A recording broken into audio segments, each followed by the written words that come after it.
কিসের এখন লাঞ্চে 4টা বাজে লাঞ্চ করে? 4টা বাজে লাঞ্চের টাইম কে জানি বলছিল নাকি নামাজ পড়তে গেছে। 4টা বাজে যদি লাঞ্চের টাইম হয়, নামাজ টাইম, এগুলো যদি আপনারা ইস্যু তৈরি করেন তাহলে এটা তো দুঃখজনক। এরপরে থেকে আমরা বলে গেলাম আপনি কমিটিতে যদি থাকেন এরপরে কিন্তু আমরা সিলগালা করে দিব। যারা দোকান ছেড়ে পালাবে এগুলো সিলগালা হয়ে যাবে, একদম সোজা স্পষ্ট কথা। ঠিক আছে? কি মনে থাকবে? আজকে সবাই বানা দিবেন। একটা দোকানের মূল্য তালিকা নেই, আপনার একটা দোকানের মূল্য তালিকা নাই, পণ্য ক্রয়ের রসিদ নাই, এই দুইটা অবশ্যই থাকতে হবে ম্যান্ডেটরি। ঠিক আছে? আর রেগুলার মনিটরিং চলবে। অযথা একটা ইস্যু তৈরি করে যদি সবজির দাম বাড়ায় ব্যবস্থা নিব। কি এটা মেসেজ জানাই দেন, মাইকিং করে জানাই দেন সবাই।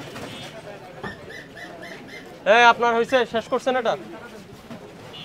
এই যে জরিমানা করছি, এটা যদি আবার কোনো এই যে পণ্যের দাম বাড়ায় তুলে নেয় আমাদের কাছে নিউজ আসবে, কিন্তু আমাদের হটলাইন নাম্বার আছে, সবাই জানে, ওখানে ফোন দিয়ে জানাবো।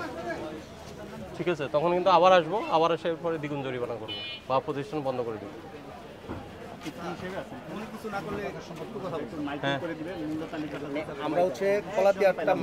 আপনি কলাতিয়া থেকে আনেন, যাত্রাবাড়ি থেকে আনেন, কারণ বাজার থেকে আনেন, কোনো অসুবিধা নাই।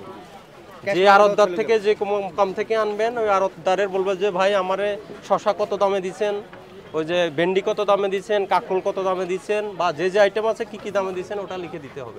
আপনি তাকে টাকা দিচ্ছেন না, টাকা যে আপনি যে লেনদেন করছেন এটা ডকুমেন্টস করি, এটা হলো ক্যাশ মেমো। ঠিক আছে? ওই দাম আনে আপনার প্রফিট কত, আপনার পরিবহন খরচ সহ একটা প্রফিট মার্জিন লিখে আপনার মূল্য তালিকায় এই অনুযায়ী বিক্রি করবেন। এখন মনে করেন কেউ 1 বিঘা চাষ করে নাই, কেউ করছে অল্প কিছু চাষ করছে, এই যে বলে আপনার 14 কেজি শসা আনছে। আপনি কি কৃষক থেকে নিছেন? জি, সব কৃষক থেকে নিছেন? কৃষক থেকে নিছেন? হ্যাঁ, সব কৃষক থেকে নিলে দাম তো আপনার আরো অনেক কম পড়ার কথা।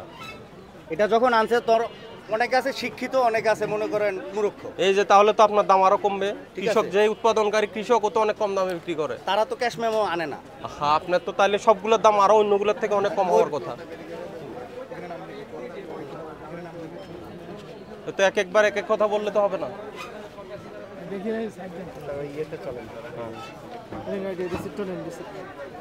এটা কার তোমার বইতে করছে, সাইন করছে তো?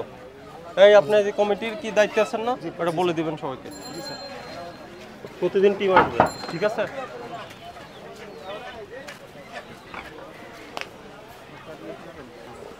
ভালো করছে।